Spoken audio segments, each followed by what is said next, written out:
प्यारे दर्शकों नमस्कार। आइए नजर डालते हैं हमारे प्यारे राज्य हरियाणा की तमाम बड़ी खबरों पर। वीडियो शुरू करने से पहले कमेंट बॉक्स में जय हिंद लिखकर हमें सपोर्ट करें। तो चलिए शुरू करते हैं। आशा वर्करों को बड़ा तोहफा, नेशनल हेल्थ मिशन ने उठाया ये अहम कदम। नेशनल हेल्थ मिशन के तहत कार्यरत आशा वर्कर्स के लिए सरकार ने बड़ा कदम उठाया है। अब आशा वर्कर्स अपने काम के साथ साथ ऑक्सिलरी नर्सिंग, मिडवाइफरी और general nursing and midwifery course कर सकेंगी। इससे उन्हें न केवल अपने कौशल को बढ़ाने का मौका मिलेगा, बल्कि MPHW फीमेल और नर्सिंग ऑफिसर भर्ती के दौरान अनुभव के आधार पर 4 अंकों तक की वेटेज भी दी जाएगी। सरकार ने सभी स्वास्थ्य केंद्र प्रभारियों को आशा वर्कर्स के प्रदर्शन और अनुभव की अलग फाइल तैयार करने के निर्देश दिए हैं। इस निर्णय से प्रदेश के लगभग 22,000 आशा वर्कर्स को सीधा लाभ मिलेगा। हिसार जिले में फिलहाल 1386 आशा वर्कर्स कार्यरत हैं। वर्ष 2005 में शुरू हुई इस व्यवस्था के तहत इनका 6100 रुपए मासिक मानदेय तय है। हरियाणा में इलेक्ट्रिकल ट्रक युग की शुरुआत, नितिन गडकरी ने किया पहला बैटरी स्वैपिंग स्टेशन का उद्घाटन। जानिए इसकी खासियत। गनौर के गांव पांची गुजरात स्थित Delhi international cargo terminal private limited में केंद्रीय मंत्री नितिन गडकरी ने भारत का पहला वाणिज्यिक इलेक्ट्रिकल ट्रक बैटरी स्वैपिंग एवं चार्जिंग स्टेशन का उद्घाटन किया।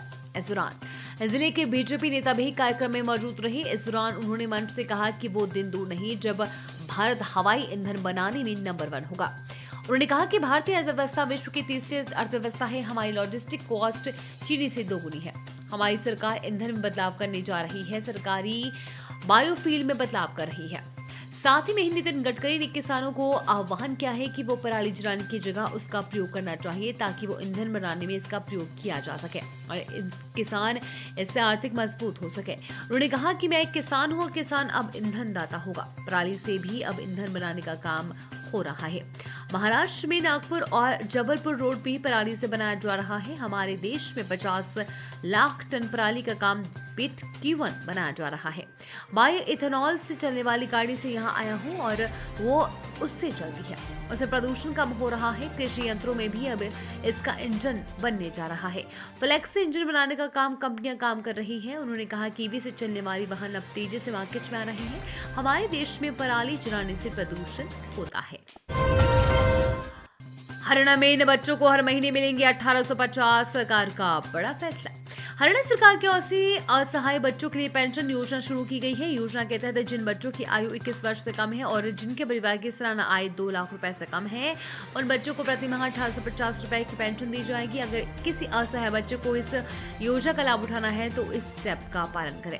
योजना का उद्देश्य 21 वर्ष से कम आयु के उन असहाय बच्चों को आर्थिक सहायता प्रदान करना जिनके परिवार की आर्थिक और वार्षिक आय 2 लाख रुपए से कम है और जो अपने माता पिता या अभिभावकों से वंचित है। पेंशन राशि प्रति माह 1850। पात्रता शर्तें क्या है? बच्चे की आयु 21 वर्ष से कम हो, परिवार की वार्षिक आय 2 लाख रुपए से कम हो, बच्चे के माता पिता या अभिभावक सरकारी पारिवारिक पेंशन योजना का लाभार्थी न हो। हरियाणा पुलिस के ऐतिहासिक छलांग, फिंगरप्रिंट विज्ञान और नेफिस से अपराध नियंत्रण में नई परिभाषा। हरियाणा पुलिस ने अपराध अन्वेषण के क्षेत्र में तकनीकी दक्षता और वैज्ञानिक पुलिसिंग के माध्यम से एक ऐतिहासिक उपलब्धि दर्ज की है। राज्य अपराध रिकॉर्ड ब्यूरो ने वर्ष 2024 में 57,000 से अधिक फिंगरप्रिंट डेटा नेफिस सॉफ्टवेयर पर अपलोड किए, जिनकी मदद से अब तक 111 आपराधिक मामलों का सफल समाधान किया गया है। इनमें 35 हत्या के जघन्य मामले शामिल हैं। यही नहीं, नेफिस प्रणाली की मदद से वर्ष 2024 में 16 और 2025 में अब तक 15 अज्ञात शवों की पहचान की गई है, जिससे कई पुरानी और लंबित मामलों की गुत्थियां सुलझी हैं। पुलिस महानिदेशक शत्रुजीत कपूर ने इस उपलब्धि पर गर्व व्यक्त करते हुए इसे वैज्ञानिक पुलिसिंग की दिशा में हरियाणा की अग्रणी छलांग बताया। हरियाणा में इन अस्पतालों में खरीदे जाएंगे 120 करोड़ की दवाएं, उपकरण। सरकारी अस्पतालों में सुविधाएं बढ़ाने के लिए अहम फैसला लिया गया है। राज्य सरकार ने करीब 120 करोड़ रुपए की दवाओं चिकित्सा उपकरणों की खरीद को मंजूरी दे दी है। आरती राव ने ये फैसला special high powered purchase committee की बैठक में लिया गया है।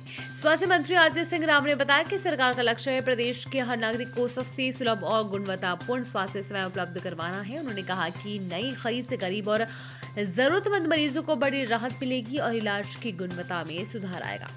बैठक में PPP यानी कि पब्लिक प्राइवेट पार्टनरशिप मोड में 8 स्थानों पर MRI मशीनों, 2 स्थानों पर CT स्कैन मशीनों और 604 स्थानों पर ECG जांच की मशीनों की दरों पर मंथन किया गया। तापमान में आई गिरावट, दिवाली के बाद बढ़ेगी ठंडक। हरियाणा में पिछले 3 दिन से हो रही बारिश के बाद आज राहत मिलेगी। आज कहीं पर भी बारिश का अलर्ट नहीं जारी किया गया है। हरियाणा में एक्टिव पश्चिमी विक्षोभ का असर आज से कम हो जाएगा, जिस कारण मौसम साफ रहेगा। आज से हरियाणा में उत्तर पश्चिमी हवा चलने से तापमान में गिरावट आएगी। सुबह शाम के समय ठंड महसूस की जा सकेगी। पहाड़ों पर हुई बर्फबारी का असर आज से मैदानी इलाकों पर भी नजर आने लगेगा। भारत मौसम विभाग ने अनुमान लगाया है कि बुधवार से यानी कि जो पिछले कल था उससे मौसम में थोड़ा सा सुधार हो जाएगा। 9 अक्टूबर को आसपास साफ या आंशिक रूप से बादल रहने का अनुमान है। इसके बाद दिन के तापमान में धीरे धीरे वृद्धि होगी और रातें सुहानी बनी रहेगी। वहीं बारिश के कारण नरनौल में अधिकतम तापमान 11.6 डिग्री सेल्सियस तक जुड़ा गया है। ये थी आज की फटाफट खबरें। हम मिलेंगे अगले बुलेटिन में, तब तक के लिए धन्यवाद और जय हिंद।